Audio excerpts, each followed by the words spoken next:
La fille du jardinier remplace son père malade au travail et le fils du millionnaire héritier de la famille tombe amoureux d'elle. Clémence descendit du petit bus qui serpentait chaque matin les routes sinueuses du Val-de-Loire, son sac de travail sur l'épaule et le visage encore marqué par la nuit agitée qu'elle venait de passer.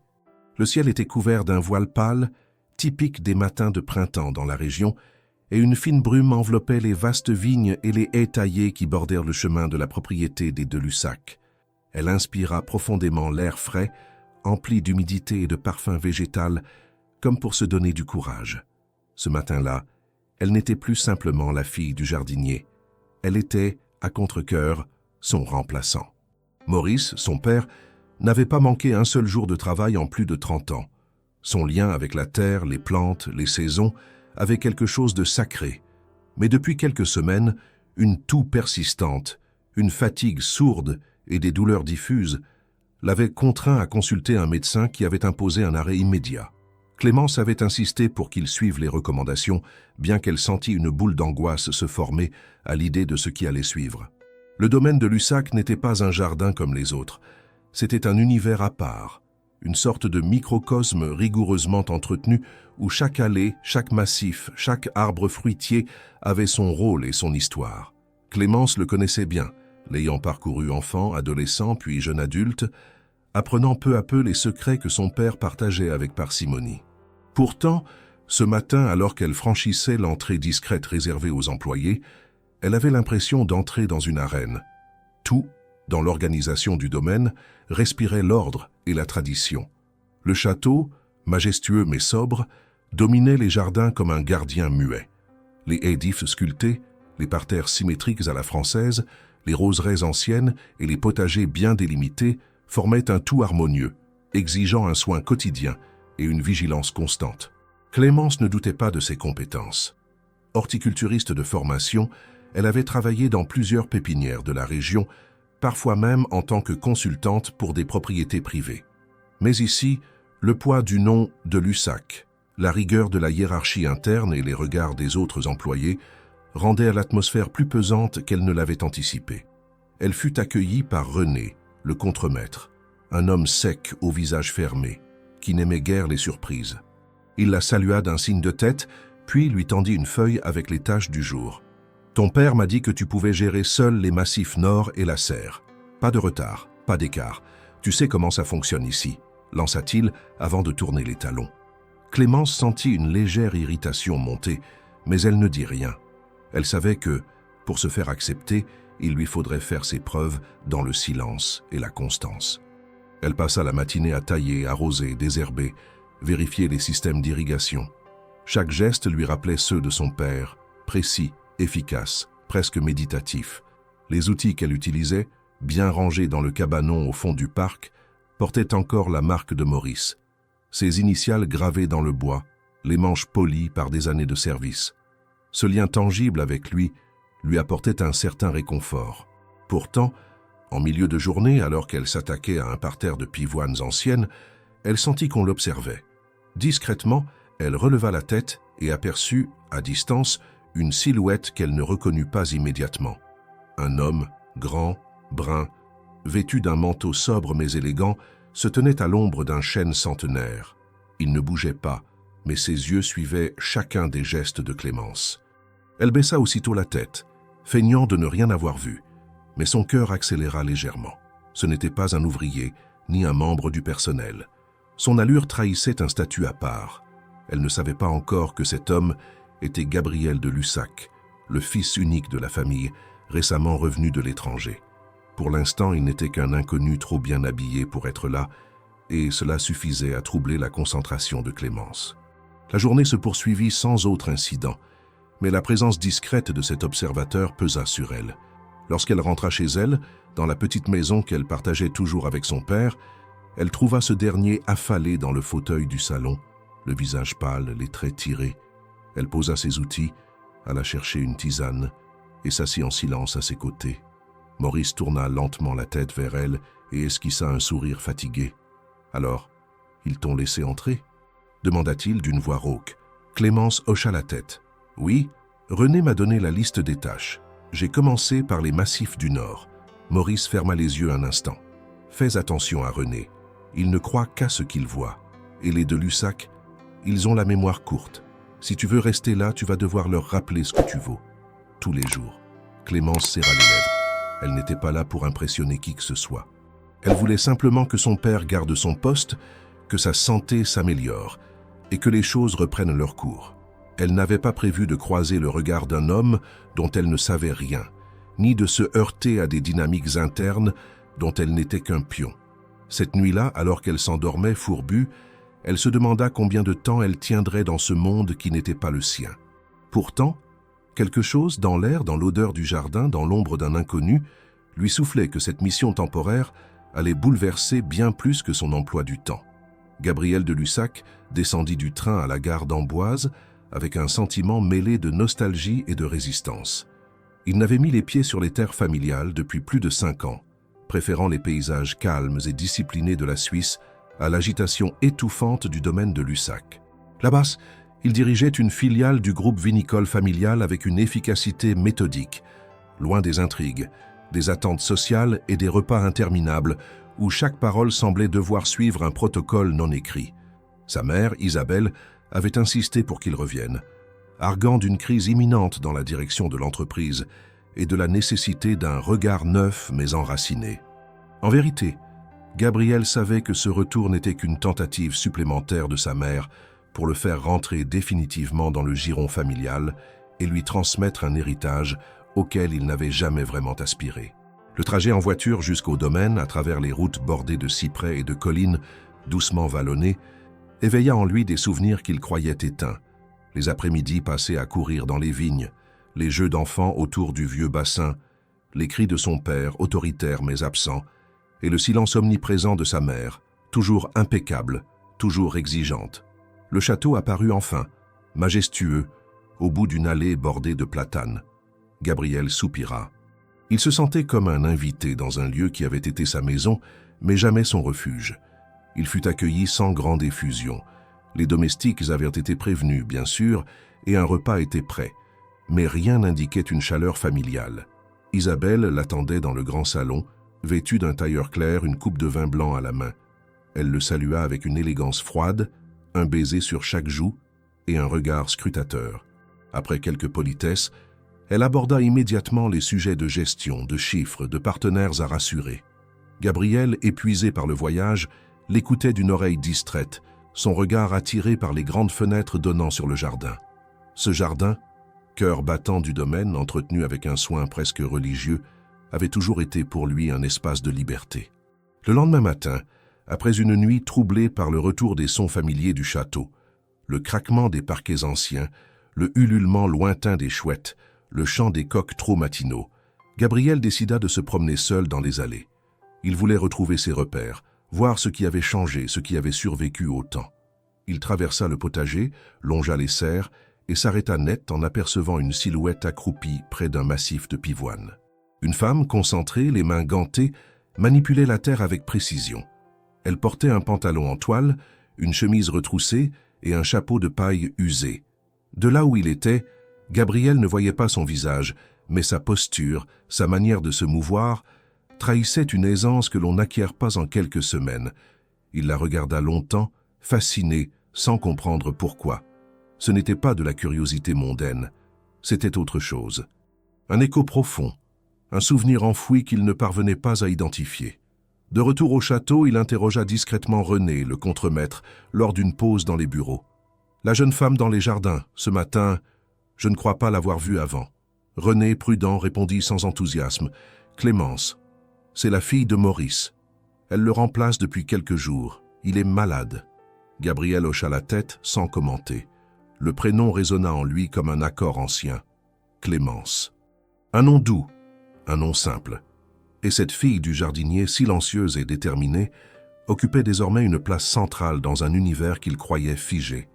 Les jours suivants, entre 2 réunions avec les responsables de la cave et quelques conversations tendues avec Isabelle sur la stratégie à adopter, Gabriel prit l'habitude de sortir tôt, avant même que le château ne s'éveille totalement.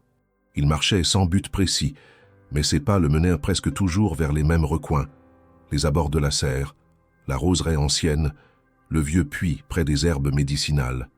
Et chaque fois, il croisait Clémence, parfois de loin, parfois de plus près, mais toujours occupée, concentrée, sans un mot de trop. Elle saluait à peine, par un simple regard ou un mouvement de tête, sans jamais s'attarder. Un matin, alors qu'il la voyait parler brièvement avec un autre employé près de la pergola, Gabriel s'approcha sans réfléchir. Il capta un fragment de conversation. Il s'agissait de Maurice, de son état qui semblait s'aggraver malgré les soins, et dit, presque sans y penser, « C'est admirable ce que vous faites pour lui. Peu aurait eu ce courage. » Clémence tourna brusquement la tête vers lui, les yeux plissés. Il y eut un silence. Puis, d'une voix neutre, elle répondit, « Je ne fais que mon travail, monsieur de Lussac. Je ne suis pas là pour être admiré. » Et elle s'éloigna, le laissant seul, désarçonné. Gabriel resta figé un instant. Il n'était pas habitué à ce genre de réponse. Dans son monde, on remerciait poliment, on souriait, même si c'était faux. Clémence, elle, n'enrobait rien. Il sentit une vague de confusion, mais aussi une étrange admiration. Il venait de se heurter à une honnêteté brute, sans filtre, presque tranchante. Et cela l'intriguait plus que tout ce qu'il avait entendu depuis son retour. Le reste de la journée, il ne parvint pas à se concentrer. Lors d'une réunion avec le maître de chai, il répondit à côté. Lors du dîner, il évita le regard inquisiteur de sa mère. Elle remarqua son trouble, bien sûr, mais ne dit rien.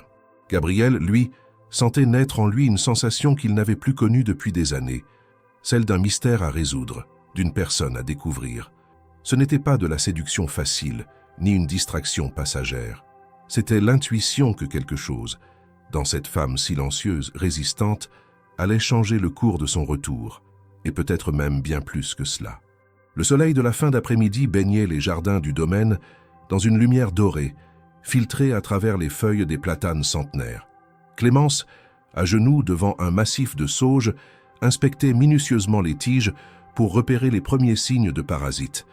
Autour d'elle, les bruissements discrets des autres jardiniers se mêlaient au chant des oiseaux, mais elle était concentrée, presque imperméable à l'agitation. Elle connaissait l'importance de ce moment de la journée, quand les plantes commencent à se détendre après la chaleur et où les soins prodigués ont plus d'efficacité. Son dos la lançait légèrement, à force de rester penchée, mais elle refusait de céder à la fatigue. C'était ici qu'elle devait prouver sa valeur, non seulement pour son père malade, mais aussi pour elle-même. Elle s'était fixé cette mission, sans chercher l'approbation de personne. Près de la serre principale, 2 employés discutaient en baissant la voix, mais Clémence les entendait clairement. Ils parlaient des rumeurs qui circulaient depuis l'arrivée de Gabriel. Certains évoquaient son départ soudain de Suisse, d'autres se demandaient pourquoi il s'attardait tant dans les jardins au lieu de s'occuper exclusivement des affaires de la maison mère. On murmurait aussi qu'il s'intéressait de trop près à la fille du vieux Maurice. Clémence sentit ses joues se réchauffer, mais elle ne détourna pas la tête. Elle avait appris à ne pas répondre aux insinuations. C'est à ce moment-là qu'elle entendit une voix familière derrière elle. « Je crois que ces sauges n'ont jamais été aussi bien traités. » Clémence se redressa brusquement, les gants pleins de terre. Gabriel se tenait à quelques mètres, les bras croisés, un sourire à peine esquissé sur les lèvres. Il portait une chemise claire légèrement retroussée aux manches et un pantalon en toile, sans la moindre prétention. À première vue, il semblait simplement vouloir engager la conversation, mais pour Clémence, la remarque sonnait comme une moquerie déguisée.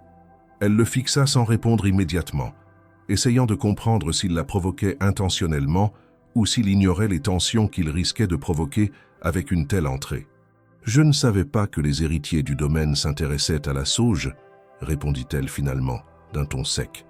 Gabriel cligna légèrement des yeux, surpris. Il n'y avait aucune agressivité manifeste dans sa voix, mais elle y perçut un mélange de distance et de défi. « Je m'intéresse à tout ce qui est vivant ici, » dit-il calmement, « et je ne suis pas venu pour juger, mais pour apprendre. » Clémence essuya ses mains sur son tablier et se releva lentement. Elle n'avait ni le temps ni l'envie de discuter avec quelqu'un qui, même avec de bonnes intentions, ne pouvait comprendre ce que signifiait pour elle de travailler là. Elle pensait encore à la conversation des employés. Elle se sentait observée, jugée, réduite à une caricature de fille du personnel dont on soupçonne les ambitions. « Je n'ai pas besoin de compliments voilés, monsieur de Lussac. Je suis ici pour remplacer mon père, pas pour recevoir des remarques polies de quelqu'un qui ne sait rien de ce travail. » Elle détourna alors le regard et reprit sa tâche, espérant que le silence ferait le reste. Mais Gabriel ne partit pas. Il resta là, immobile, un moment encore. Puis il répondit, cette fois avec une sincérité qu'elle ne s'attendait pas à entendre. « Je ne voulais pas vous blesser. Je ne suis pas très doué pour les mots, surtout quand il s'agit de choses que je respecte. J'ai vu votre travail.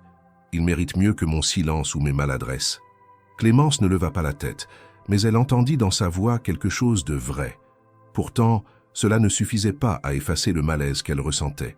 Elle se sentait exposée, comme si sa simple présence ici, dans ce jardin qu'elle avait vu grandir, devenait un sujet de commentaires, de curiosité. Gabriel, même sans le vouloir, alimentait cette sensation d'inconfort. Après son départ, elle resta là, immobile, quelques minutes, les mains figées dans la terre. Elle se demandait pourquoi chaque interaction avec lui semblait porter une charge supplémentaire. Il n'était ni arrogant ni intrusif, mais il bouleversait son équilibre. Elle aurait préféré un héritier hautain, distant, facilement catégorisable. Au lieu de cela, elle avait devant elle un homme qui semblait sincèrement désireux de comprendre un monde auquel il n'avait jamais appartenu vraiment. Le soir à la maison, Maurice la regarda longuement pendant le dîner, alors qu'elle jouait distraitement avec sa fourchette. « Il t'a parlé, hein ?» demanda-t-il finalement. Clémence leva les yeux, surprise. « De qui tu parles ?» Maurice esquissa un sourire fatigué. « Du fils de Lussac, Gabriel. Il a toujours été différent. Même gamin, il posait trop de questions. Et il passait plus de temps dans les vignes ou avec moi que dans les salons. » Clémence fronça les sourcils. « Tu le connais depuis longtemps ?» Maurice hocha la tête. « Il avait 8 ou 9 ans quand il m'a suivi pendant des semaines dans les jardins, à l'insu de ses parents. Il voulait comprendre pourquoi certaines plantes survivent et d'autres non. Je ne t'en ai jamais parlé parce que ça ne semblait pas important à l'époque. » Elle ressentit alors un léger vertige. Il y avait donc un lien plus ancien entre son père et Gabriel. Un lien qu'elle ne soupçonnait pas et qui rendait cette situation encore plus déroutante. Plus tard, dans le silence de sa chambre, Clémence repensa à la scène du jardin, à ses propres mots, durs, presque accusateurs. Elle se demanda si elle n'avait pas projeté sur Gabriel toutes les angoisses et tous les jugements qu'elle craignait. Elle voulait protéger son espace, son identité, son équilibre fragile. Mais elle avait peut-être repoussé un homme qui, au fond, cherchait simplement sa place dans un monde aussi rigide que celui des de Lussac. Elle ne savait pas encore que ce simple commentaire, cette remarque sur des sauges en fleurs, allait marquer le début d'un lent glissement. Un changement subtil, profond, qui ferait vaciller bien plus que leurs certitudes respectives. La pluie fine du matin avait laissé sur les feuilles un éclat humide, une sorte de luisance fragile que Clémence appréciait particulièrement. Elle se déplaçait entre les allées bordées de buis avec la précision d'un horloger, notant mentalement les tâches de la journée, le comportement des plantes, les signes avant-coureurs d'éventuelles maladies. Le jardin, sous ce voile de brume, semblait respirer autrement, comme s'il retenait son souffle. Elle trouvait dans cette atmosphère feutrée une certaine paix, un répit discret face aux tensions qui s'étaient installées depuis l'incident avec Gabriel. Depuis l'échange tendu à propos des sauges, elle s'efforçait de rester concentrée sur son travail, évitant tout contact non essentiel avec le fils des de Lussac. Il avait tenté à 2 reprises de lui adresser la parole, une fois à l'orée de la roseraie, une autre à la serre sous prétexte de s'informer sur la floraison tardive des orchidées, mais Clémence s'était contentée de réponses brèves, fermées, presque mécaniques. Elle ne voulait pas donner prise à quelque chose qu'elle ne comprenait pas encore, un trouble naissant qu'elle refusait d'examiner de trop près. Ce matin-là, alors qu'elle vérifiait les canalisations de la serre nord, elle remarqua une irrégularité dans le débit d'eau. Le sol restait anormalement sec, malgré les cycles programmés d'irrigation. Elle suivit les tuyaux jusqu'à un boîtier technique situé à l'arrière d'un abri près de la vieille vigne. Là, elle constata une fuite importante, invisible à l'œil nu mais trahie par un filet d'eau constant qui s'échappait à travers une fissure. Elle tenta de démonter le panneau pour inspecter l'intérieur, mais les vis rouillées opposaient une résistance acharnée. Frustrée, elle se redressa et regarda autour d'elle, cherchant une présence, un secours. Elle n'aimait pas demander de l'aide, mais dans ce cas précis, une deuxième paire de mains était nécessaire. C'est alors qu'elle aperçut Gabriel, occupé à converser avec le responsable du chai un peu plus bas, près des entrepôts. Elle hésita, mordit sa lèvre inférieure, puis, résignée, fit quelques pas vers lui. Elle ne cria pas, mais attendit qu'il la voie. Lorsqu'il remarqua sa présence, Il quitta la conversation avec un hochement de tête poli et vint vers elle, visiblement surpris par sa démarche. « Le boîtier de régulation est bloqué, dit-elle sans préambule. J'ai besoin d'aide pour l'ouvrir. Les vis sont rouillées. » Gabriel ne posa pas de questions inutiles. Il la suivit, observa la structure et s'agenouilla aussitôt. « Tu as un tournevis ?» demanda-t-il. Clémence lui tendit l'outil sans répondre. Le tutoiement la frappa, mais elle décida de ne pas le relever. L'instant exigeait de l'efficacité, pas de débat sur les formes. Ils travaillèrent ensemble pendant près d'1 heure, essayant différents angles pour desserrer les vis, éliminer la rouille, accéder au mécanisme.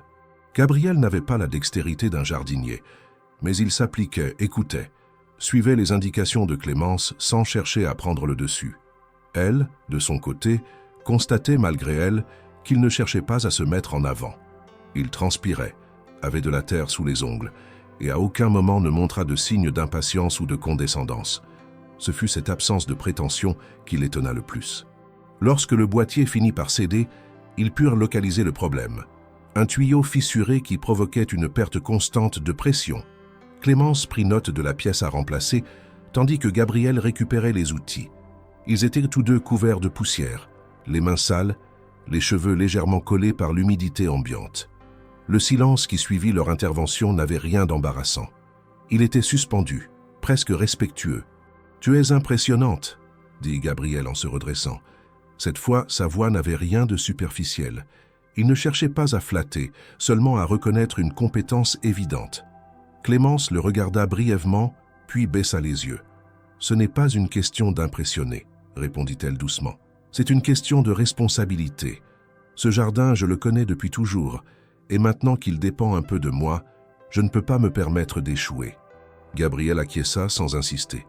Ils marchèrent côte à côte vers le cabanon pour ranger les outils, un pas lent, comme s'ils prolongeaient involontairement ce moment de coopération.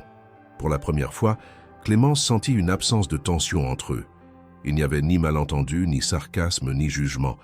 Juste deux personnes unies par une tâche commune, partageant un effort tangible dans un environnement exigeant.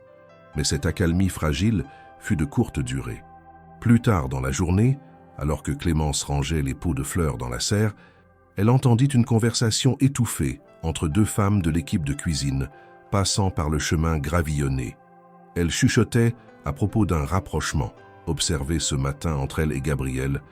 Des termes comme complicité soudaine, intérêt déplacé et ambition discrète fusaient avec une légèreté cruelle. Clémence sentit une bouffée d'indignation lui monter à la gorge. Comment quelques regards échangés, 1 heure de travail technique, pouvaient-ils déjà alimenter les soupçons et les jugements? Elle se détourna, les poings serrés, et tenta de chasser ces voix de sa tête. Elle ne voulait pas être mêlée à des histoires de couloir, encore moins être perçue comme celle qui profitait d'un lien familial pour s'attirer des faveurs. Ce genre de rumeurs était plus dangereux qu'un système d'irrigation défaillant. Cela pouvait entacher sa réputation, celle de son père, et réduire à néant les efforts qu'elle déployait pour être respectée uniquement pour sa compétence. Le soir venu, dans la lumière tamisée de la cuisine familiale, Maurice lui demanda comment s'était passée sa journée. Clémence hésita un instant, puis répondit simplement « Il y a eu une fuite à la serre nord. Gabriel m'a aidé à la réparer. » Son père releva les yeux de son assiette, surpris. « Il est descendu jusque-là » Elle acquiesça. « Oui, et il a mis les mains dans la terre. » Maurice esquissa un sourire discret. Il est peut-être moins Lussac qu'on ne le croit. Clémence, elle, ne savait plus quoi penser. Gabriel l'intriguait, la déstabilisait, la forçait à remettre en question ses certitudes. Mais elle savait aussi que les apparences pouvaient être trompeuses et que dans cet univers régi par les convenances, le moindre pas de travers pouvait coûter cher. Le vent s'était levé sur le domaine en fin de journée, faisant frémir les hautes herbes et danser les feuilles mortes sur les allées de gravier. Clémence terminait de tailler les bordures du parterre d'aromatiques lorsque Gabriel s'approcha, les mains dans les poches, le visage marqué par une fatigue différente de celle des jours précédents. Il semblait absorbé par une pensée qu'il ne parvenait pas à exprimer. Clémence le remarqua dès qu'il s'arrêta à quelques pas d'elle. Elle releva légèrement la tête, posant son sécateur sur le rebord d'un panier en osier. « Tu as un moment ?» demanda-t-il sans détour. Elle acquiesça en silence, essuyant ses mains sur son tablier avant de se relever complètement. Ils marchèrent quelques instants sans parler, contournant les serres, longeant la rangée de cyprès qui marquait la séparation entre le jardin décoratif et les plantations plus utilitaires.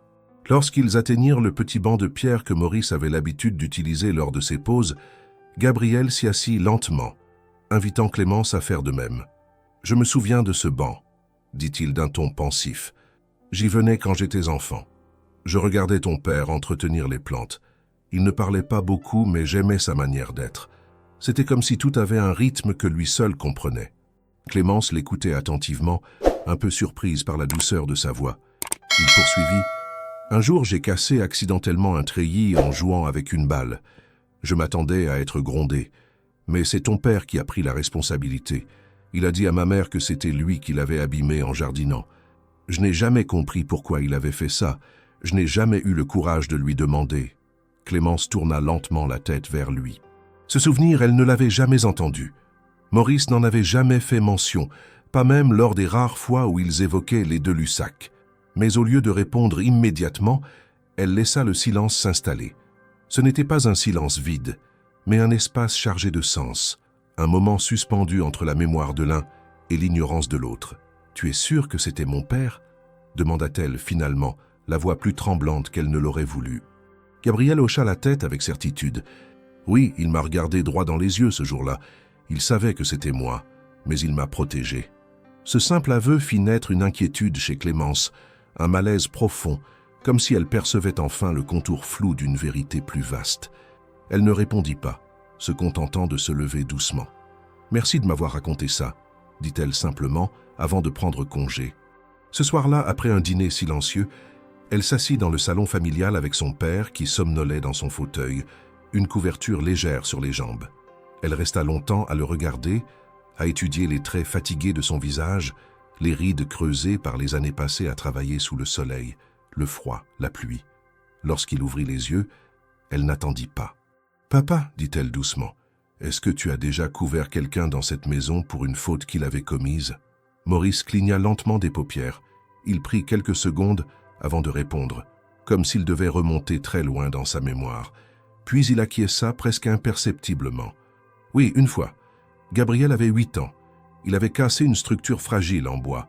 Sa mère m'aurait fait porter le chapeau de toute façon. Alors j'ai devancé la sentence. Ça n'aurait rien changé. » Clémence fronça les sourcils. « Pourquoi tu n'as jamais rien dit ?» Maurice soupira. « Parce que ce n'était qu'un incident. Et parce que ce n'est pas le pire souvenir que je garde de cette famille. » Il y eut un silence. Clémence sentit son estomac se nouer. « Il y a autre chose, n'est-ce pas ?» demanda-t-elle, la gorge serrée. Maurice hocha la tête, mais cette fois son regard se fit plus dur, plus grave. Il y a eu une accusation, une rumeur. C'était il y a plus de 15 ans. Quelqu'un avait volé des objets dans la maison principale, des bijoux, des petites choses de valeur. Et un jour, on a trouvé un médaillon dans ma remise. Isabelle m'a fait convoquer.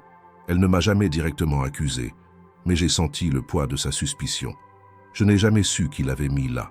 Mais depuis ce jour, j'ai su que je ne serais jamais plus qu'un simple employé toléré. Clémence sentit une colère froide lui traverser la poitrine. Elle n'avait jamais entendu parler de cette histoire. Son père avait gardé pour lui cette humiliation, cette injustice silencieuse.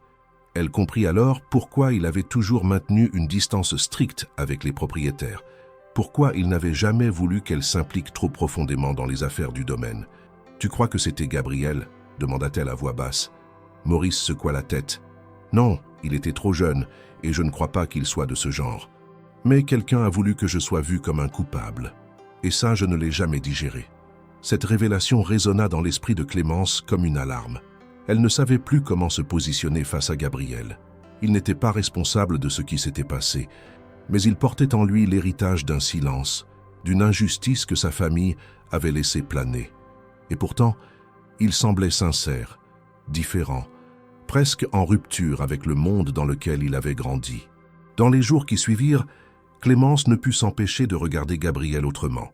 Non plus comme un intrus ou un héritier curieux, mais comme le fils d'une histoire tissée de silence, de blessures anciennes et de loyauté brisée. Elle continua son travail avec la même rigueur, mais chaque fois qu'elle croisait son regard, une question lui revenait. Et si tout ce qu'ils avaient cru séparer depuis toujours n'était, en réalité, que les deux versants d'un même passé incomplet. Le domaine semblait plus calme qu'à l'accoutumée ce matin-là, comme si les jardins eux-mêmes retenaient leur souffle en prévision d'un changement imminent. Clémence, les bras chargés de boutures, traversait la serre centrale en évitant soigneusement les regards. Depuis sa conversation avec Maurice et la révélation sur l'ancienne accusation, un poids nouveau s'était installé sur ses épaules. Chaque recoin du jardin lui semblait désormais imprégné de cette histoire silencieuse, de cette injustice qu'on avait tenté d'effacer. Elle se demandait si ceux qui l'avaient observée tous ces jours voyaient en elle la fille du jardinier ou simplement une présence provisoire, utile mais remplaçable. Gabriel, de son côté, paraissait plus absent, plongé dans ses pensées, oscillant entre ses tâches de gestion et des absences prolongées dans le parc. Il était moins volubile, ses gestes plus lents, son regard plus sombre. Clémence avait remarqué ce changement subtil, sans oser l'interpréter. Elle n'avait pas cherché à le croiser, ni à relancer le sujet de leur dernière conversation. Quelque chose de suspendu planait entre eux, une tension faite d'interrogations non dites et de souvenirs fragmentés. Ce fut dans ce climat étrange que la matriarche du domaine, Isabelle de Lussac, réapparut dans les jardins. Elle n'y mettait les pieds que rarement, préférant les salons climatisés et les vérandas fleuries où elle pouvait recevoir sans se salir. Mais ce jour-là, vêtue d'une robe beige cintrée, coiffée d'un chignon impeccable et protégée par un large chapeau de paille, elle traversa lentement les allées, suivie à distance respectueuse par sa secrétaire personnelle. Elle s'arrêta à plusieurs reprises, saluant brièvement les employés, observant les détails avec une attention qui n'avait rien de spontané. Lorsqu'elle aperçut Clémence, elle fit signe à sa secrétaire de reculer et s'approcha d'elle avec une lenteur calculée. Clémence, surprise, se redressa, le sécateur encore à la main. Isabelle s'arrêta à moins d'1 mètre, les yeux plissés, évaluant sans ménagement celle qu'elle avait jusque-là ignorée. « Vous êtes la fille de Maurice », dit-elle d'un ton neutre, sans réelle interrogation. Clémence hocha la tête. « Oui, madame. » Isabelle promena son regard sur les mains de Clémence, sales, tachées de terre, puis remonta jusqu'à son visage. « J'ai entendu dire que vous faisiez un travail efficace. C'est appréciable. Mais j'espère que vous comprenez bien votre position ici. Vous êtes ici à titre temporaire pour aider votre père. Rien de plus. » Clémence soutint le regard de la matriarche sans ciller. « Je n'ai jamais prétendu à autre chose. » Isabelle pencha légèrement la tête, comme pour mieux cerner la réponse. « Bien. Alors veillez à ce que cela reste clair. Le domaine est un lieu où les rôles sont définis, et les confusions sont rarement productives. » Sur ce, elle tourna les talons et s'éloigna d'un pas mesuré, laissant derrière elle un silence lourd et glacé. Clémence resta figée, incapable de bouger, son cœur battant à toute vitesse. Elle comprit sans l'ombre d'un doute que ce n'était pas un simple rappel à l'ordre, mais un avertissement déguisé. L'après-midi, Gabriel fut convoqué dans le bureau principal de la maison, une pièce lambrissée d'acajou où les portraits de famille dominaient les discussions. Isabelle l'y attendait, debout près de la fenêtre, une lettre à la main. Elle se retourna à son entrée, le visage fermé. « Il est temps que nous parlions sérieusement, Gabriel. » Il s'installa sans répondre, devinant à son ton que la conversation ne serait ni agréable ni rapide. « Ton comportement est observé, » poursuivit-elle. Les employés murmurent, les voisins s'interrogent. Tu passes trop de temps dans les jardins, et surtout avec cette fille. Gabriel resta silencieux. Il savait qu'interrompre sa mère ne ferait qu'alimenter sa colère. Clémence n'a rien à se reprocher, finit-il par dire. Elle travaille dur, et elle remplace Maurice avec une compétence que peu auraient. Isabelle haussa les sourcils. Ce n'est pas la question. Ce qui importe, c'est la perception. Tu es un de Lussac, et tu seras bientôt appelé à reprendre la gestion complète de l'entreprise. Tu ne peux pas te permettre ce genre de distraction. Gabriel se leva lentement, croisant les bras. Ce n'est pas une distraction. Et je ne te laisserai pas définir mes relations sur la base de convenances sociales dépassées. Isabelle s'approcha alors, posant la lettre sur le bureau. Tu crois que ce monde a changé? Qu'il est prêt à accepter une alliance entre un héritier et une jardinière? Tu crois vraiment que notre nom ne subirait aucune conséquence? Gabriel la fixa avec une détermination nouvelle. Je ne vis pas pour protéger un nom. Je vis pour être en accord avec moi-même. Cette réponse inattendue fit vaciller Isabelle un bref instant. Mais elle reprit vite contenance, le regard plus froid que jamais. Alors sois en accord loin d'ici, mais tant que tu es sous ce toit, tu suivras nos règles. » Gabriel quitta le bureau sans ajouter un mot. Dans le couloir, ses pas résonnaient avec une clarté sourde, comme un prélude à une rupture inévitable. Clémence, pendant ce temps, se tenait à l'écart des conversations. Mais les échos de la visite d'Isabelle parvinrent rapidement à ses oreilles. Les mots prononcés à voix basse entre les employés, les regards fuyants, tout laissait entendre que quelque chose s'était tendu. Elle comprit que son simple travail dans ce jardin devenait un sujet de discorde, un point de tension entre le fils et la mère. L'idée qu'elle puisse être responsable, même indirectement, d'un conflit familial lui pesait. Elle envisagea alors, pour la première fois, de partir. Ce soir-là, assise au bord de son lit, elle fit glisser entre ses doigts un vieux gant de jardinage que son père avait oublié sur la table. Elle pensa à lui, à ce qu'il avait enduré, à tout ce qu'il avait gardé pour lui. Et elle pensa à Gabriel, à son regard sincère, à ses gestes maladroits mais honnêtes. Elle ne savait plus si elle avait le droit de rester, mais quelque chose en elle refusait de fuir, refusait de céder à la peur. Elle avait grandi en observant la terre nourrir, repousser, renaître. Elle savait que les racines les plus fortes étaient souvent invisibles. Et peut-être que cette histoire, malgré les apparences, n'était pas encore figée. Le matin s'annonçait clair, sec et lumineux, comme si le ciel du Val-de-Loire avait décidé de trancher après des jours de grisaille. Le soleil glissait entre les branches avec une intensité nouvelle, éveillant les parfums de terre et de feuillage que Clémence connaissait par cœur. Pourtant, malgré cette clarté apparente, un tumulte silencieux grondait en elle. Depuis la visite d'Isabelle dans les jardins et la conversation qu'elle soupçonnait avoir eu lieu avec Gabriel, quelque chose avait basculé.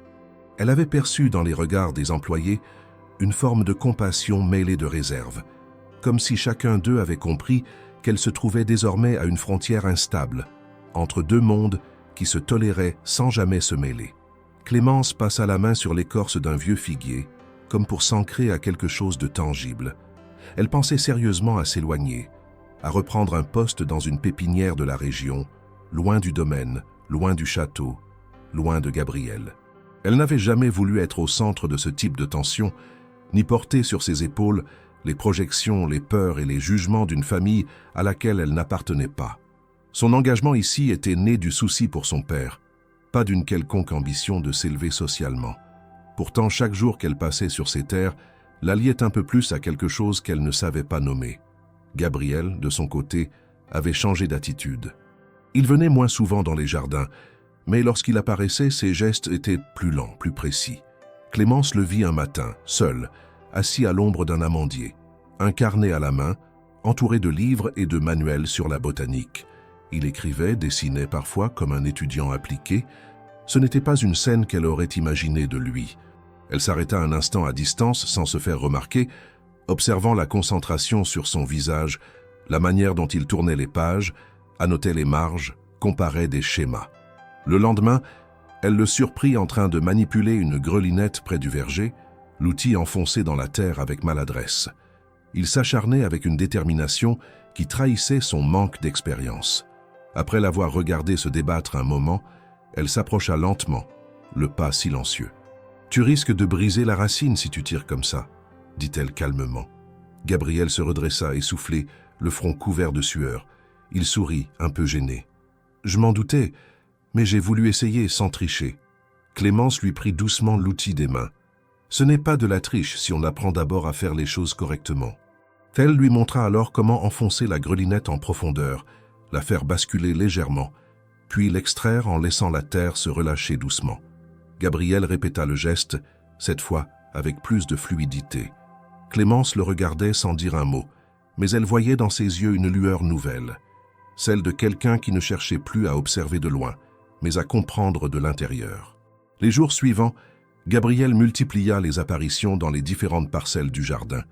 Il posait des questions précises, notait les réponses, tentait des gestes parfois hésitants, mais toujours avec une volonté sincère d'apprendre. Les employés le regardaient d'abord avec scepticisme, certains avec ironie, d'autres avec suspicion. Mais au fil du temps, cette curiosité obstinée commença à gagner un certain respect discret. Clémence, elle, ne comprenait pas totalement ce qui motivait Gabriel. Était-ce une forme de rébellion silencieuse contre sa mère, Une manière de se rapprocher d'elle, ou simplement le besoin, après des années d'errance dans des affaires familiales qui ne lui ressemblaient pas, de trouver un point d'ancrage personnel? Elle ne posait pas la question. Elle se contentait d'observer. Mais à mesure que les jours passaient, elle se surprenait à apprécier sa présence. Pas celle du fils du propriétaire, mais celle de l'homme qui acceptait de se salir les mains, de faire des erreurs, de recommencer. Un matin, alors qu'ils réparaient ensemble une clôture déformée par le vent, Gabriel lui dit, presque comme une confidence, « Tu sais, je n'ai jamais vraiment choisi cette vie. J'ai suivi ce qu'on attendait de moi. Les études, les stages, les postes à l'étranger, et plus je progressais, plus je me sentais étranger à moi-même. Ici, dans ces jardins, pour la première fois depuis longtemps, j'ai l'impression que je peux respirer. » Clémence, touchée malgré elle, ne répondit pas tout de suite. Elle planta un clou, tendit un fil de fer, puis dit d'un ton calme, « Ce lieu n'est pas simple. Il est beau, oui, mais il porte en lui beaucoup de silence, beaucoup de douleur.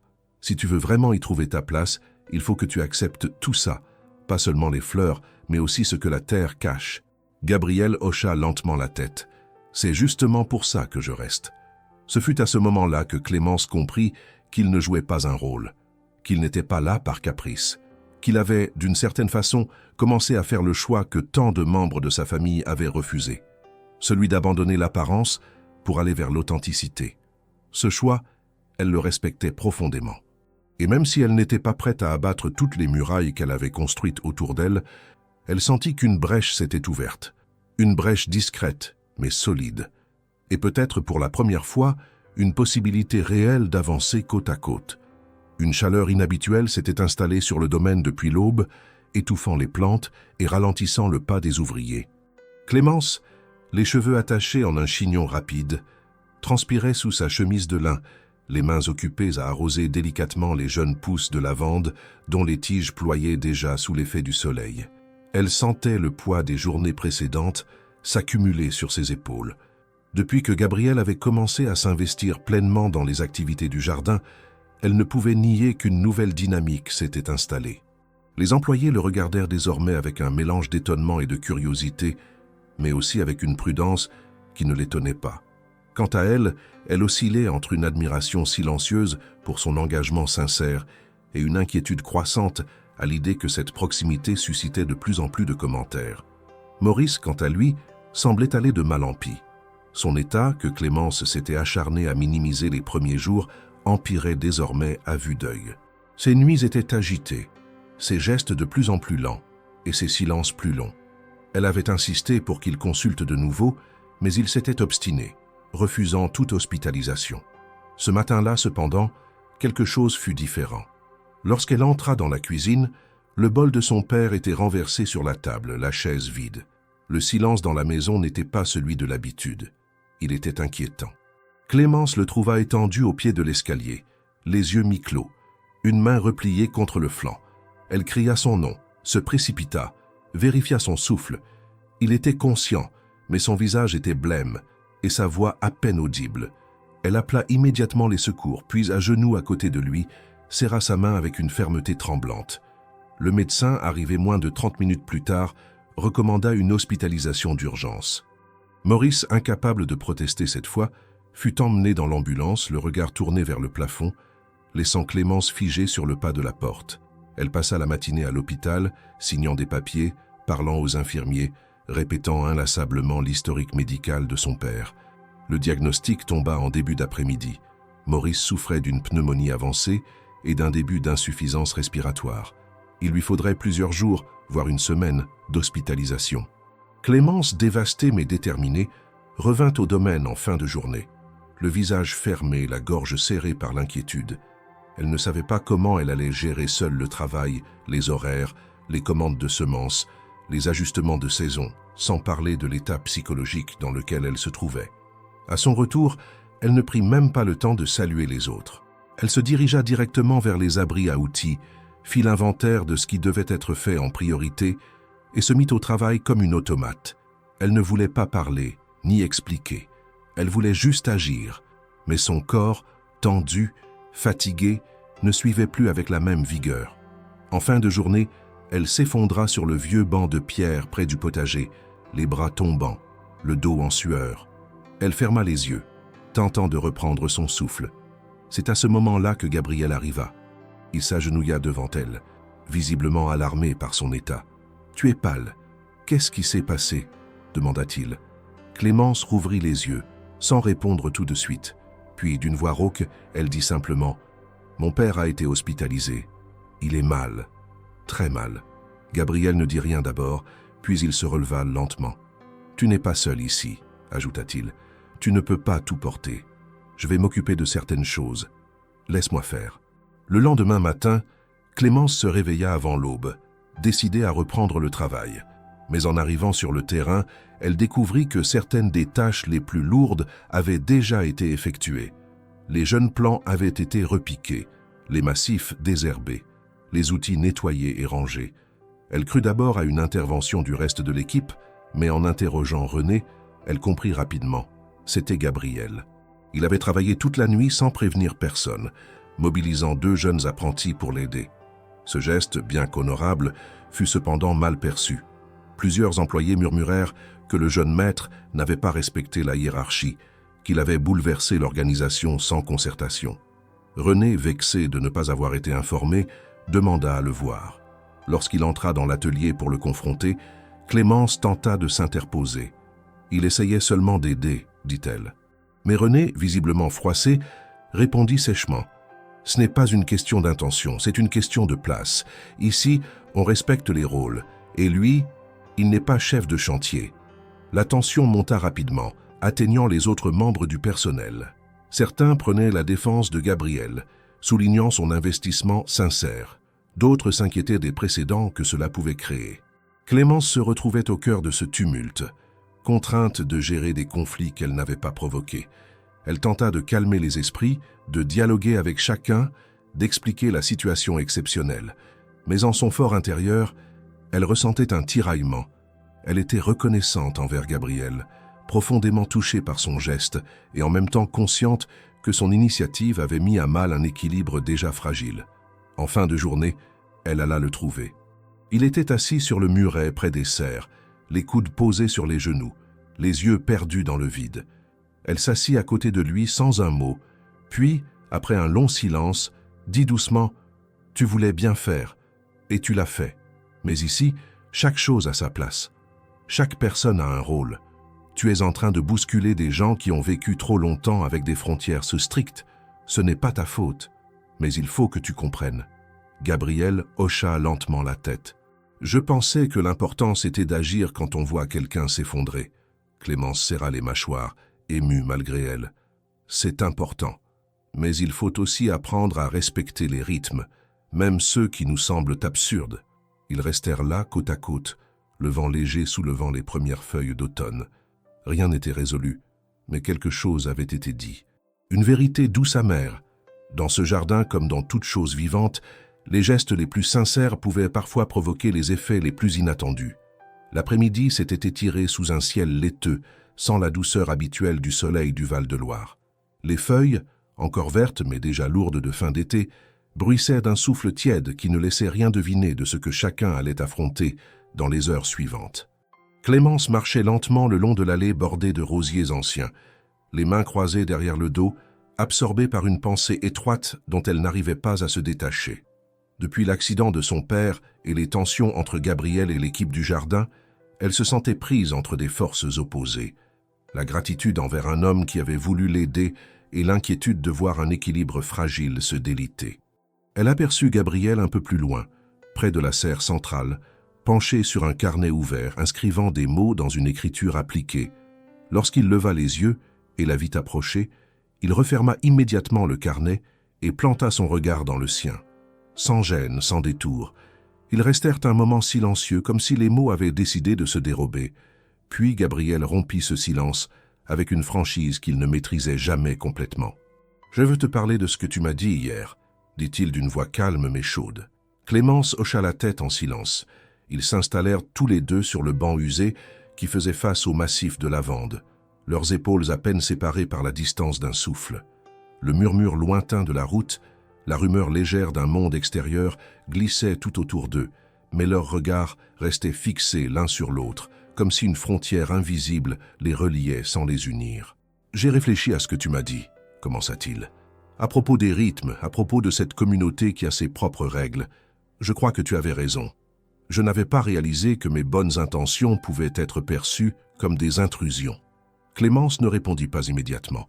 Elle observa la manière dont la lumière jouait sur son visage, révélant une sincérité qu'elle ne savait ni nommer ni rejeter. « Mais il y a quelque chose d'autre, » poursuivit Gabriel, les yeux fixés droit devant lui, vers ces parcelles où poussaient les premières pousses de tomates. « Je veux comprendre, vraiment comprendre ce que signifie travailler ici.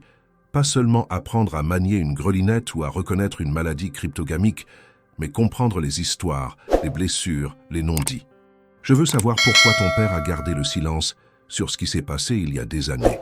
Et pourquoi toi, tu portes cette histoire dans tes gestes sans jamais la prononcer entièrement. » À ces mots, Clémence sentit son cœur rater un battement.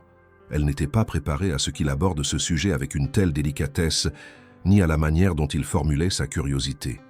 Elle inspira lentement, cherchant une réponse qui ne trahirait ni son père ni elle-même. « Ce que tu recherches ici, dit-elle enfin, la voix légèrement voilée par l'émotion, ce n'est pas seulement un savoir technique, ni une rébellion contre des conventions sociales, c'est quelque chose de plus profond. Tu veux rattacher quelque chose de fragmenté à une vérité qui te manque. Mais comprendre une blessure, ce n'est pas simplement écouter une histoire, c'est sentir ce que cette histoire a fait à ceux qui la portent. Mon père, il n'a jamais voulu que je sache tout, parce qu'il pensait que la vérité, parfois, peut être plus lourde que la honte. Et il avait raison. » Elle s'arrêta, ses doigts serrant légèrement les bords du banc, puis poursuivit. « Mon père n'a jamais voulu être accusé, ni que quelqu'un d'autre le soit à sa place. Il a accepté le silence pour protéger quelque chose de plus fragile que sa réputation, notre paix. Il pensait que tant que nous ferions ce qui était juste chaque jour, nous n'avions pas besoin de tout raconter. Mais ce silence, il a pesé sur lui comme une ombre, et moi je l'ai porté avec lui. » Gabriel l'écoutait sans ciller, absorbant chaque mot, chaque inflexion. Quand elle eut fini, il regarda le carnet qu'il tenait encore entre ses mains. « Je comprends mieux pourquoi tu as cette manière de travailler ici, » dit-il doucement. « Parce que pour toi, ce jardin n'est pas seulement un espace à entretenir, il est une mémoire vivante. Et chaque plante, chaque allée, chaque saison raconte une histoire. Ce n'est pas un simple héritage, c'est une relation. » Clémence posa ses yeux sur les rosiers, comme si soudain elle les voyait sous un autre jour. « Ce jardin, dit-elle, c'est notre langue. Mon père et moi y parlions tous les jours, même quand les mots manquaient. Il n'a jamais voulu que j'oublie cela. » Puis elle tourna à nouveau le regard vers Gabriel. « Maintenant tu comprends pourquoi je suis parfois distante, pourquoi je protège ce qui doit l'être. Parce qu'une histoire que l'on porte sans la dire complètement, c'est une blessure qui n'est pas guérie. » Gabriel resta silencieux, puis referma lentement son carnet. Il le posa délicatement sur le banc à côté de lui, comme si ce geste signifiait qu'il était prêt à abandonner la posture de l'observateur pour entrer dans une compréhension plus profonde. « Merci de m'avoir parlé ainsi, » dit-il. « Je ne veux pas être celui qui remplace le silence par une autre forme de vide. Je veux être celui qui comprend, qui respecte, qui aide à guérir. Pas seulement apprendre une technique, mais apprendre à être ici parmi vous. » Un silence doux s'installa alors. Ils restèrent ainsi quelques instants, semblant mesurer le poids et la lumière de ces mots prononcés sans artifice. Puis, sans un mot de plus, ils se levèrent ensemble. Une nouvelle clarté semblait s'être glissée entre eux, une vérité qui n'était pas figée, mais vivante, prête à être explorée. Et tandis qu'ils retournaient lentement vers les allées du jardin, chacun sentit, sans le dire, que quelque chose que l'on croyait fermé avait commencé à s'ouvrir, pas avec fracas, mais avec cette délicatesse rare que seules les vérités longues à porter peuvent révéler. Le domaine de Lussac s'était transformé en l'espace de quelques jours en un théâtre à ciel ouvert. Les pelouses avaient été tondues avec une rigueur maniaque, les haies taillées au millimètre, les allées gravillonnées, comme si chaque caillou avait été placé avec précision. Sous la grande tente blanche dressée au centre de la pelouse principale, les ouvriers installaient tables, guirlandes de lumière, arrangements floraux, argenterie héritée, chandeliers anciens. Tout devait être parfait. Ce dîner de gala, organisé chaque année par la famille de Lussac, au profit d'une fondation culturelle, réunissait banquiers, éditeurs, diplomates, collectionneurs, critiques d'art et toutes sortes de figures du monde parisien qui s'égarettaient volontiers en province, quand la cause était noble et les visages bien choisis. Clémence observait ce ballet de préparatifs depuis la serre, les bras croisés, un voile de poussière sur les manches. Elle n'avait jamais assisté à un de ces événements. Elle s'était toujours tenue à l'écart, sachant que sa place était ailleurs, dans l'ombre des buissons taillés, dans le sillon des bêches silencieuses. Mais cette année, quelque chose avait changé. Une semaine avant le gala, Gabriel lui avait tendu une enveloppe. À l'intérieur, une invitation manuscrite à son nom, avec la mention « invité personnel ». Elle avait d'abord cru à une erreur, puis avait voulu refuser. Elle l'avait confronté le lendemain près des poiriers. Il l'avait écouté patiemment et lui avait dit simplement « Tu n'es pas là pour servir les autres, pas ce soir, tu es là pour exister ». Elle avait gardé l'invitation sans donner de réponse, mais elle savait déjà qu'elle irait. Non pas pour lui faire plaisir ni pour défier les conventions, mais pour honorer une vérité plus profonde. Elle ne voulait plus s'effacer pour ménager les préjugés des autres. Elle voulait être là, entière, visible, avec tout ce qu'elle était. Le soir du gala, elle emprunta une robe simple mais élégante couleur ardoise, prêtée par une voisine qui tenait une boutique de vêtements d'occasion à Tours. Ses cheveux étaient relevés dans un chignon lâche et elle portait des sandales plates, refusant de se travestir en une autre. Lorsqu'elle arriva à l'entrée de la tente, les regards se tournèrent vers elle. Les conversations ralentirent légèrement. Elle sentit immédiatement la crispation dans l'air. On chuchotait son nom, on rappelait son statut. Certains souriaient poliment, d'autres la jaugeaient avec une condescendance mal dissimulée. Mais elle marchait droit, son dos bien tenu, ses yeux clairs balayant la salle sans se baisser. Gabriel l'accueillit à l'entrée, vêtu d'un costume sobre et élégant, les cheveux soigneusement peignés. Lorsqu'il la vit, il esquissa un sourire franc, sincère. Il lui tendit la main, qu'elle accepta brièvement. Ils ne dirent rien, mais il n'en avait pas besoin. Le simple fait qu'il l'attende à l'entrée, à la vue de tous, suffisait à signifier son soutien. Le dîner se déroula sous la lumière dorée des lustres suspendus, dans un murmure permanent de couverts et de conversations feutrées. Clémence fut placée à une table latérale, pas trop près du centre, mais pas non plus reléguée à l'arrière. Elle parlait peu, écoutait beaucoup, répondait avec simplicité à ceux qui engageaient la conversation, souvent par curiosité plus que par réel intérêt. Quelques invités intrigués tentèrent d'en savoir davantage sur son rôle au domaine. Elle répondit sans détour « Je suis horticultrice. Je travaille ici depuis plusieurs mois. Mon père était jardinier ici avant moi. » Elle voyait dans leurs yeux la surprise, puis cette hésitation typique des gens qui ne savent plus s'ils doivent continuer à parler ou changer de sujet. C'est au moment du dessert, alors que la tension semblait légèrement retomber, qu'Isabelle de Lussac, installée à la table principale, leva son verre pour faire un discours. Elle remercia d'abord les donateurs, les partenaires, les artistes, puis fit une pause, balayant la salle du regard.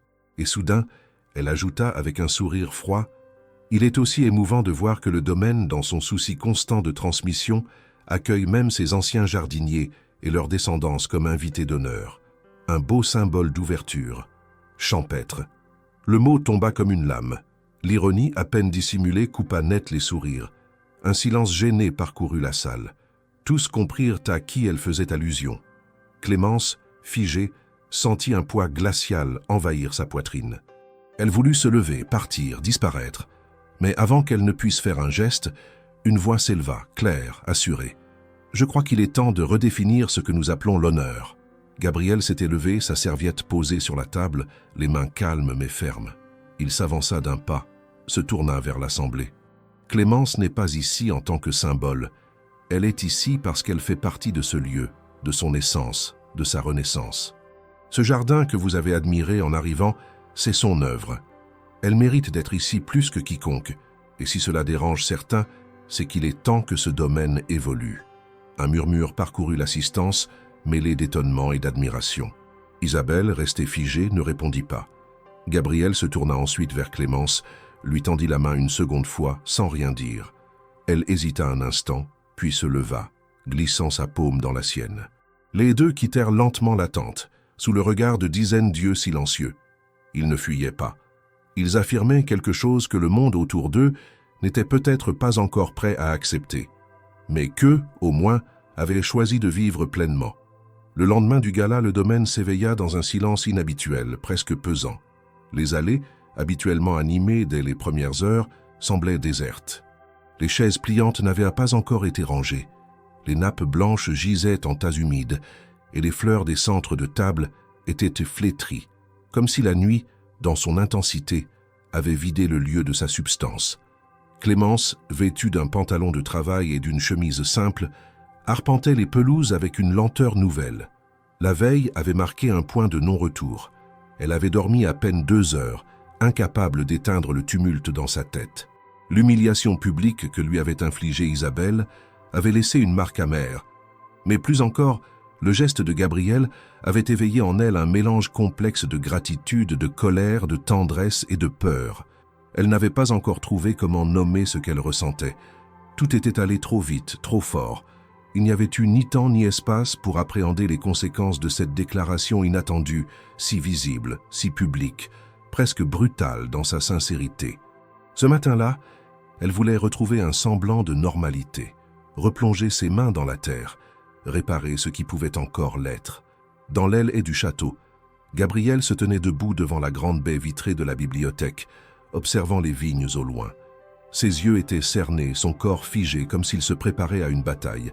Il tenait dans ses mains une lettre scellée qu'il avait écrite en pleine nuit, juste après être rentré du dîner. Chaque mot y avait été pesé, repensé, réécrit. À 7 heures précises, il se rendit au bureau administratif, frappa à la porte de la gouvernante et remit l'enveloppe. Elle le regarda avec étonnement. Il ne dit rien. Il quitta la pièce, sortit du château et marcha droit vers les jardins. Clémence l'aperçut à l'entrée du potager. Il venait seul, sans la prestance habituelle, sans le costume de la veille, vêtu d'un simple pull sombre et d'un pantalon de toile, presque méconnaissable. Lorsqu'il arriva à sa hauteur, il la salua d'un hochement de tête. Elle se redressa, les mains pleines de terre. Ils se regardèrent longtemps, sans qu'aucun mot ne soit échangé. Puis Gabriel parla, d'une voix calme, sans détour. « J'ai quitté l'entreprise ce matin. J'ai remis ma lettre de démission et j'ai demandé à ma mère de libérer une parcelle de terrain inutilisée au sud du domaine. » Clémence, interdite, le fixa sans comprendre. « Pourquoi faire ?» demanda-t-elle enfin, la voix sèche malgré elle. « Pour créer un lieu à nous, un espace autonome, indépendant, vivant, un lieu où les plantes seraient cultivées autrement, où le travail aurait du sens, où la hiérarchie ne serait pas celle du sang, mais celle de la terre. » Elle recula d'un pas, prise de court par l'intensité de cette annonce. « Tu veux faire ça avec moi ?» Il hocha la tête. « Je veux que tu sois ma partenaire, pas mon employé, pas une présence discrète, une associée. À parts égales. Je veux bâtir ce projet avec toi, et uniquement si tu le veux aussi. » Clémence resta silencieuse. Elle sentit une bouffée d'émotion monter, mais elle la retint. Trop de choses en elle se bousculaient. Elle détourna le regard, planta son outil dans la terre, puis s'accroupit, le front bas. « Tu n'as aucune idée de ce que tu proposes, » murmura-t-elle. « Ce n'est pas un simple changement de rôle, c'est une fracture, une rupture avec ton monde, une guerre contre les attentes. Tu crois vraiment que tu tiendras ?» Gabriel s'agenouilla à côté d'elle. « J'ai déjà rompu. Hier soir, je me suis levé, j'ai parlé. Je n'ai plus rien à protéger. Ce que je veux construire maintenant, c'est du solide, du réel. » Clémence se redressa, croisa ses bras sur sa poitrine. Son visage trahissait la lutte intérieure, mais elle savait déjà au fond que quelque chose avait été semé. Elle ne pouvait plus prétendre ne pas l'avoir entendu. « Alors on fait ça selon mes conditions, » dit-elle. « Pas de subvention de ta mère, pas d'interférence. On choisit le terrain, on dessine les plans, on construit. Ensemble. Et si un jour tu veux fuir, ce sera sans moi. » Gabriel hocha la tête. « D'accord. » Ce fut tout. Aucune effusion, aucun serment. Juste une décision. Claire, entière, irréversible. Dans les jours qui suivirent, les démarches commencèrent. Le terrain fut visité, une ancienne grange de pierre identifiée. Elle était en ruine, couverte de lierre, mais la structure tenait encore. Clémence s'y rendit avec Gabriel, carnet en main, mesurant, esquissant, imaginant. Le vent soufflait à travers les ouvertures béantes, et dans cette lumière crue, ils virent les possibilités. Un espace de culture, un laboratoire d'idées, un lieu où Maurice pourrait revenir travailler s'il le souhaitait, à son rythme. Clémence s'imposa rapidement comme la voix de la méthode. Elle répertoria les espèces à cultiver, les besoins en irrigation, les outils à acheter. Gabriel, de son côté, apprenait à écouter, à noter, à ne pas dominer. Leur rythme s'installa, lent mais solide, fait de désaccords ponctuels, de rires parfois, de silences souvent. Rien de romantique n'était prononcé, mais tout était traversé par une forme de complicité brute, née du respect et de l'effort commun. Maurice, encore affaibli mais sorti de l'hôpital, vint voir le terrain un matin, appuyé sur sa canne. Il parcourut les allées imaginaires, toucha les murs de la grange, observa les traits au sol, puis il se tourna vers sa fille et dit d'un ton calme « Ton grand-père aurait aimé voir ça. Une terre pour bâtir, pas pour servir. Tu fais bien, ma fille. » Clémence, émue, ne répondit pas. Elle regarda Gabriel, qui, à distance, l'observait avec discrétion. Il ne souriait pas. Il attendait. Et elle comprit, sans qu'il ait besoin de parler, qu'il n'était plus là pour être aimé ou admiré. Il était là pour faire partie du même sol, pour y plonger ses mains, ses doutes, sa volonté. Et dans ce vieux bâtiment à moitié effondré, parmi les outils rouillés et les murs à reconstruire, un avenir commençait à prendre racine, sans bruit, sans promesse, mais avec cette force discrète que seules les décisions profondes peuvent porter. Les semaines qui suivirent le départ de Gabriel de l'entreprise de sa famille furent rythmées par un silence déterminé. Pas celui du malaise, mais celui d'une concentration pleine, viscérale, organique. Chaque jour, Clémence et lui se retrouvaient tôt sur le terrain, à l'heure où la lumière filtrait encore horizontalement à travers les herbes hautes, avant que les outils ne résonnent et que la chaleur n'absorbe l'énergie. La vieille grange, autrefois recouverte de lierre, commença à changer de visage. D'abord par le nettoyage méthodique des pierres, puis par le dégagement du sol envahi de débris et de végétation. Ils avaient décidé de ne pas raser, de ne pas recommencer sur une page blanche, mais de transformer. C'était une décision symbolique. Accepter le passé, mais choisir ce qu'on en fait. Gabriel, novice mais discipliné, suivait les directives de Clémence sans contestation. Il apprenait vite, il écoutait, il notait. Et surtout, il ne cherchait pas à imposer sa vision. Il voulait comprendre avant d'agir. Clémence, de son côté, avait établi un plan précis. Elle voulait un espace modulable, avec une zone de culture expérimentale, une partie pédagogique pour accueillir des groupes de scolaires, une serre polyvalente et un bureau ouvert, baigné de lumière, où elle pourrait consigner les observations quotidiennes. Elle rêvait aussi d'un petit coin de repos, simple, à l'écart, avec 2 bancs sous un figuier, pour les moments de fatigue ou de réflexion. Le projet prit forme sans tapage. Aucun média local ne fut invité. Aucune annonce officielle ne fut faite. Ils travaillaient avec leurs mains, avec de vieux outils souvent réparés, avec l'aide occasionnelle de Maurice, qui venait de temps à autre s'asseoir sur un tabouret en bois et donner un conseil, faire une remarque, ou simplement partager un café dans un thermos cabossé. Il se tenait en retrait, mais son regard disait tout. Il observait, il jugeait, il transmettait. Un après-midi de pluie, alors qu'ils abritaient les jeunes plants dans la serre de fortune installée à l'arrière de la grange, Gabriel demanda « Est-ce que tu m'en veux encore ?» Clémence, penchée sur les caissettes humides, releva la tête lentement. Elle comprit immédiatement ce qu'il voulait dire. Pas seulement l'incident du gala, pas seulement son nom ou son passé, mais l'ensemble, sa famille, son monde, son rôle dans l'histoire de Maurice. Elle répondit sans détour « Je ne t'en veux pas, mais je me méfie encore, pas de toi, de ce que tu représentes. Tu es né dans un monde où tout est codé, protégé, sécurisé. Moi, je suis né dans un monde où on apprend à ne pas se faire remarquer. Et aujourd'hui, on essaye de construire un lieu commun. Alors oui, je doute, mais je choisis de rester. Et c'est déjà énorme. » Gabriel acquiesça, respectueux. Il ne tenta pas de se justifier. Il comprenait que ce projet n'effaçait rien. Il ne réparait pas, il proposait. Il ouvrait une voie où chaque jour serait une preuve. Rien de plus, rien de moins. Les travaux avancèrent. Les murs furent consolidés. Les fenêtres installées. Un ami de Clémence, menuisier indépendant, vint aider à poser les charpentes. Des bénévoles, alertés par le bouche à oreille, commencèrent à proposer leur aide. Une ancienne professeure de biologie à la retraite, un jeune maraîcher passionné, une couturière qui proposa de coudre des sacs pour les plantes médicinales. Le lieu commençait à attirer ceux qui reconnaissaient, dans ce qui naissait là, une vérité rare. Un matin, alors que Clémence arrosait les premières rangées de calendula, Elle sentit une présence derrière elle. Elle se retourna et vit Isabelle de Lussac, droite, impeccable, tenant un parapluie fermé malgré le ciel dégagé. Clémence resta immobile, surprise, mais digne. Isabelle s'avança de quelques pas, observant les lieux. Son regard passa lentement sur la façade rénovée de la grange, les allées de terre encore instables, les rangées de semis, puis s'arrêta sur Clémence. « Il paraît que vous avez refusé toute aide, » dit-elle sans préambule.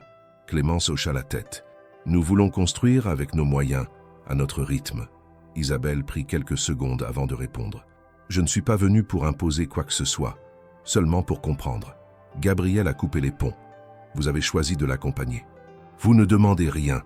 C'est la première fois que je vois quelqu'un refuser d'entrer par les portes que nous avons toujours laissées entr'ouvertes. » Clémence soutint son regard sans ciller, peut-être parce qu'aucune de ces portes ne mène à ce que nous voulons construire.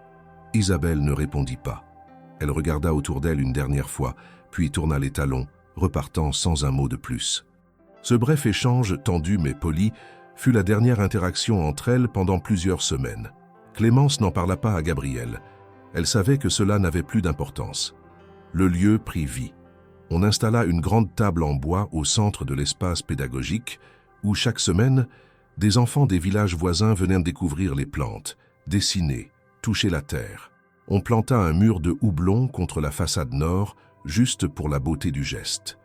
On plaça un banc sous le figuier. On donna un nom au lieu, la Racine commune. Ni le nom d'un fondateur, ni celui d'un mécène. Un nom neutre mais porteur de sens. Gabriel semblait différent, plus calme, plus solide. Il n'avait pas changé du tout au tout.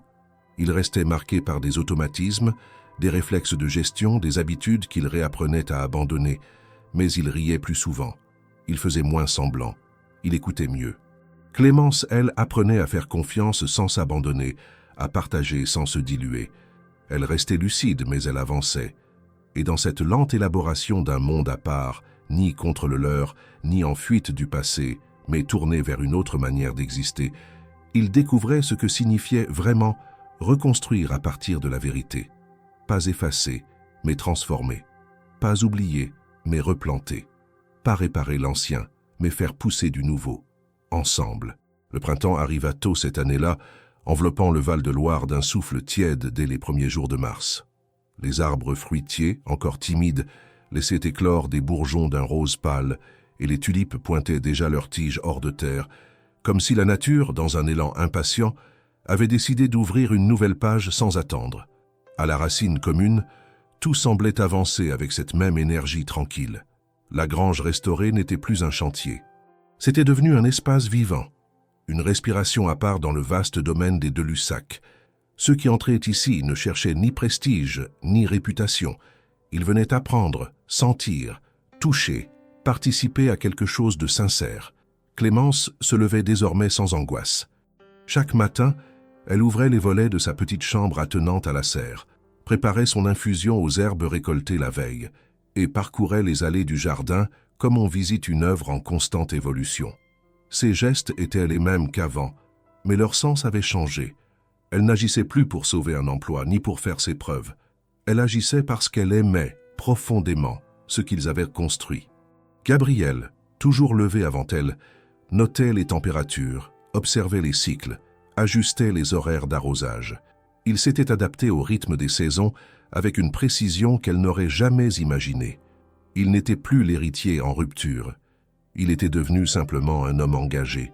Maurice, dont l'état s'était stabilisé, avait repris peu à peu ses visites quotidiennes.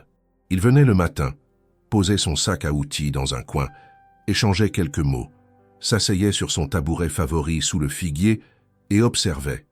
Parfois, il participait. Parfois, il se contentait de raconter. Son rôle avait changé, lui aussi. Il n'était plus le maître des lieux ni le gardien du savoir.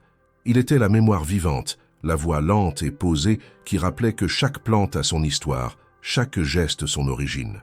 Un samedi matin, alors que la lumière s'infiltrait doucement entre les branches d'un cerisier en fleurs, Gabriel conduisit Clémence vers la nouvelle serre qu'ils avaient construite au fond du terrain. Elle ne savait pas exactement ce qu'il préparait. Il avait parlé de finaliser un espace dédié aux espèces rares, d'organiser une petite surprise pour célébrer la fin des grands travaux. Elle s'attendait à quelques plantes alignées, à un arrangement décoratif. Mais lorsqu'elle entra, elle s'arrêta net. La serre, tout en verre et bois clair, respirait la lumière. Les étagères étaient vides, sauf une, au centre, sur laquelle reposait une unique orchidée blanche et un petit panneau en bois gravé à la main. Clémence s'approcha, les yeux écarquillés, les doigts tremblants. Le panneau disait « Serre Clémence », pour celle qui a tout fait fleurir. Elle resta immobile un instant, puis tourna lentement la tête vers Gabriel, qui l'observait en silence, sans sourire, sans discours. Il n'attendait pas une réponse. Il offrait. Elle avança vers lui, les yeux embués, et sans un mot, le prit dans ses bras. Ce n'était pas un baiser passionné, ni une déclaration. C'était un ancrage, une reconnaissance, un choix. Ils restèrent ainsi un long moment, entourés de silence, de verre, de lumière, et de cette promesse sans mots que seul le présent peut sceller. Les mois suivants furent marqués par une effervescence paisible. Le projet gagna en visibilité. Des articles, d'abord dans les journaux locaux, puis dans certaines revues spécialisées, commencèrent à parler de la racine commune. On vantait son approche éthique, son enracinement local, son respect du cycle naturel. Mais ni Clémence ni Gabriel ne cherchèrent à capitaliser sur cette reconnaissance. Ils continuaient à travailler comme ils l'avaient toujours fait, les mains dans la terre, les yeux sur le ciel, l'esprit au service du vivant. Un jour, Isabelle de Lussac vint discrètement, seule, sans escorte ni chapeau extravagant. Elle traversa le jardin sans un mot, observa longuement la serre Clémence, fit le tour des massifs, salua poliment Maurice, puis en s'approchant de sa belle-fille en devenir, dit simplement « Je ne comprends pas encore tout ce que vous faites ici, mais je vois que cela fonctionne et que cela rend mon fils heureux. Peut-être que c'est suffisant. » Clémence hocha la tête, sans rien ajouter. C'était tout ce qu'il y avait à dire. L'été arriva dans une explosion de couleurs. Les fleurs prenaient possession des bordures. Les enfants venaient cueillir les tomates cerises à pleine main. Les visiteurs s'installaient sous le figuier pour lire ou écouter Maurice raconter l'histoire du rosier ancien qu'il avait sauvé il y a plus de 30 ans. Les vents chauds du sud caressaient les tiges, les oiseaux nichaient dans les haies, et le vieux mur de pierre servait désormais de tableau vivant à une vigne exubérante. Un soir, alors que la lumière dorée baignait le jardin et que le silence s'installait peu à peu, Clémence et Gabriel s'assirent côte à côte sur le banc sous le figuier. Ils n'avaient pas besoin de parler. Devant eux, le jardin s'étendait, plein de vie, de projets, de mémoire et d'avenir. C'était leur œuvre, pas une revanche, pas une réponse. Juste un lieu qui disait tout ce qu'ils avaient été, tout ce qu'ils avaient choisi de devenir et tout ce qu'ils étaient prêts à cultiver encore. Ils s'embrassèrent alors, simplement, là où tout avait commencé. Et dans cet instant suspendu parmi les odeurs de menthe, de romarin et de terre humide, tout ce qui avait semblé impossible un jour s'était mis à fleurir.